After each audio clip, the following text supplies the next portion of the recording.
You know, I'm not the world's biggest Donald Trump supporter, but he came out today with his stance on the Second Amendment. And I agreed with so much of what he said. In fact, I agreed with everything he said in that statement that I wanted to address it today. Now, in his statement, he said a lot of things about the mental health system need to be reformed, about how we need to enforce laws that we already have instead of making new ones, and how we need to keep dangerous people off the streets. If they're a danger, keep them off the streets. But there's one part of his statement that I want to address specifically. Now, I did not prepare for this video. I just saw this. So you're going to have to bear with me. I'm going to have to read it off a piece of paper.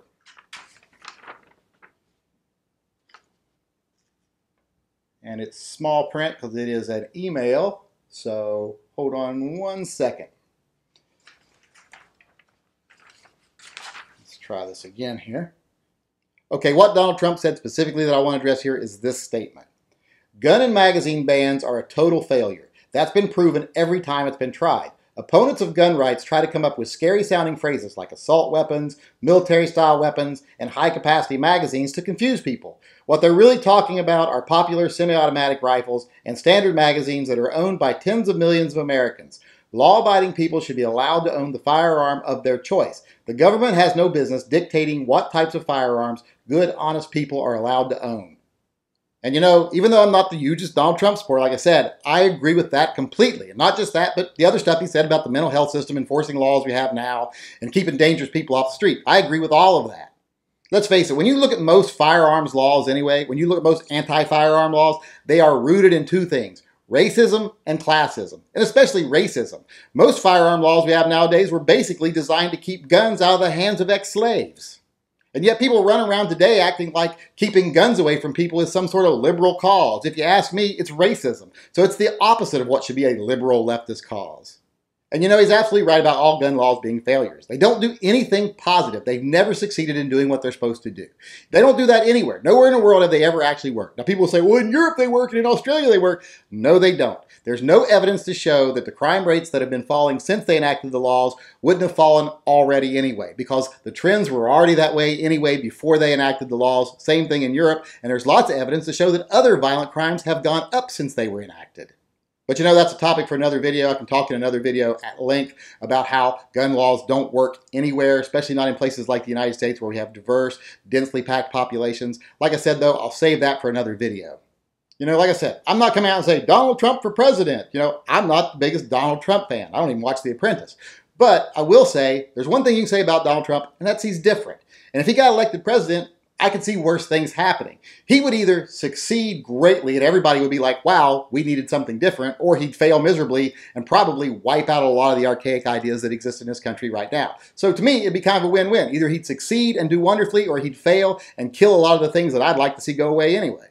One thing Donald Trump definitely isn't, and that's the same old, same old. Let's face it, all the electable candidates we have to choose from now are same old, same old. Now, I know a lot of people say, well, what about Bernie Sanders? Bernie isn't like everybody else. Well, you're right, he's not. He's also not electable. No one's going to elect someone that looks like your great-grandfather, who looks like he's using the podium as a walker every time he's on stage. It's just not going to happen.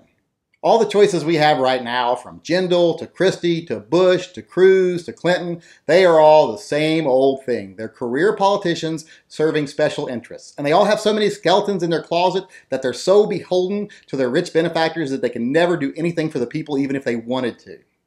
So, you know, you can probably say what you want about Donald Trump and you would probably be justified in a lot of it. You could say he's potentially a plant to destroy the Republican Party from within, or you can say he's just batshit crazy. But one thing you can't say is that he's like every other politician we've ever elected.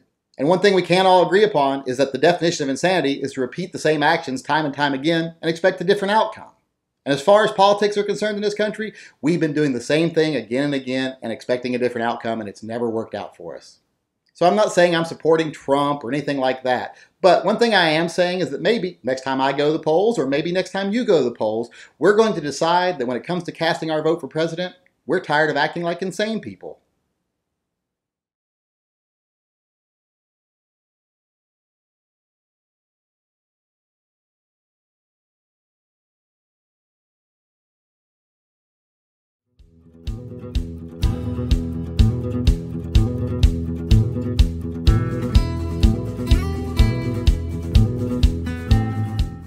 You ain't even my real dad.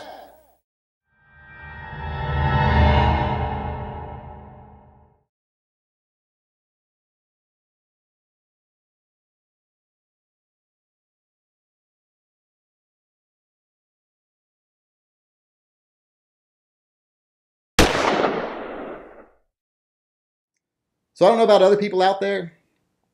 Mother. Maybe we're going to decide that we're trying. But one thing you can't say that he's the no. Maybe when I go to the polls this time, I'm tired. So I don't know about other people out there, but maybe this time when I go to the pool, I don't support Donald Trump. Maybe this time when I go to the pool,